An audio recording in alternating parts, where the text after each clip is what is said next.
دوستان عزیز تقریبا 2 سال پیش برای شما یک ترانه مادر را از جانب یک موسیقی نورانی پیشنهاد شما کردیم، ولی آنجا گفتند که 99 ساله هستند، کسی باور نکرده بود و اینک آن موسیقی نورانی در کنار ما هستند. از زبان خودشان میشنویم نامشان و همزمان چند ساله بودنشان را. مرحمت.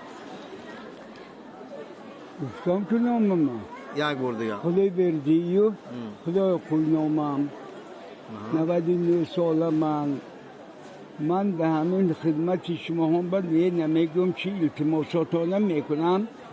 خب بیاد تا دانستگی من اشیالای در چادم با خونده میکنم.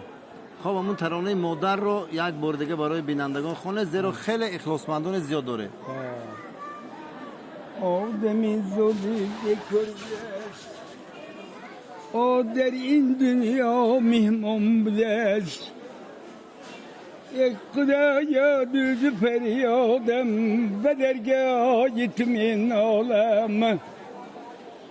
یک خدایا دوز فریادم به درگاه یتمین عالم. هر سحر مخزم و ای یادم به یادی مادرم. هر سحر مخزم و ای یادم به یادی مادرم. گل ده گل مپچد و جگر کبابم مادرم. گل ده گل مپچد و جگر کبابم مادرم.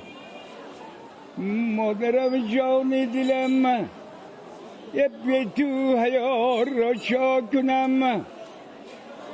مادرم جان دلم به تو حیار را چا کنم.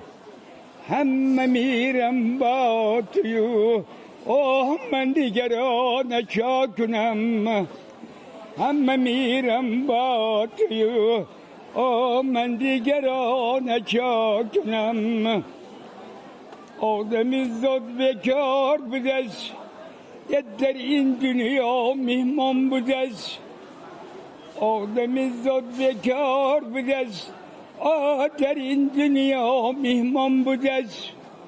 مودن ادم رو گیره چرر کن آرم شود. مودن ادم رو گیره چرر کن آرم شود. ای خدایا دوز فریادم به درگاه یتمین عالم. ای خدایا دوز فریادم به درگاه یتمین عالم. هر سحر مخزم و ای یادم به یادی مادرم. هر سحر مخزم و یادم به یادی مادرم.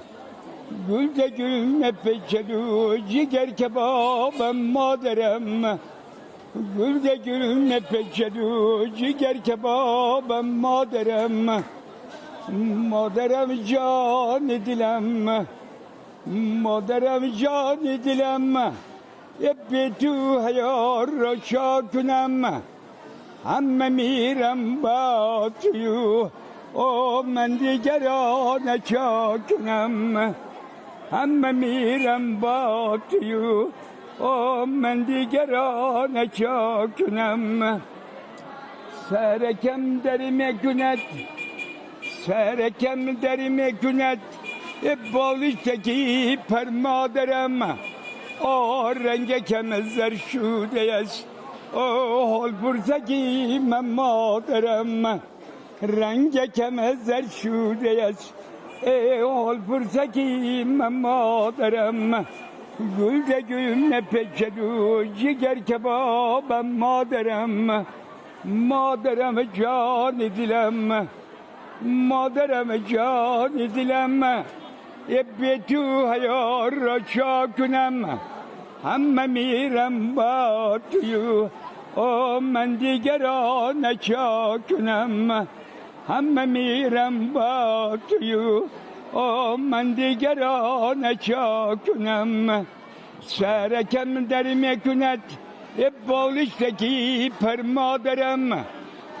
رنگ کم زر شوده است حال پرسکی من مادرم.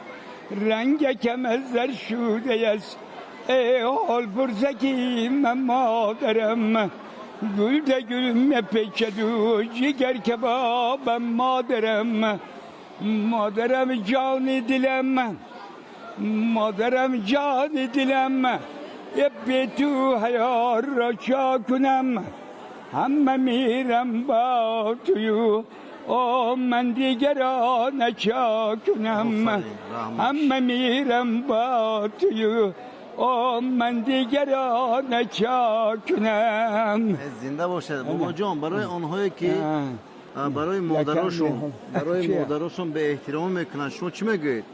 اکنون چی میگم خدا بنده مادرشون همونه روزی میکشه بند روزایی نغزشه بند تمام حوصله کرده چی نیت افرام میطلبتم بچه ها همون مادر با دعا کرده همون یه خورسندیشه دیده کرده الله اکبر زنده باشد سلامت باشید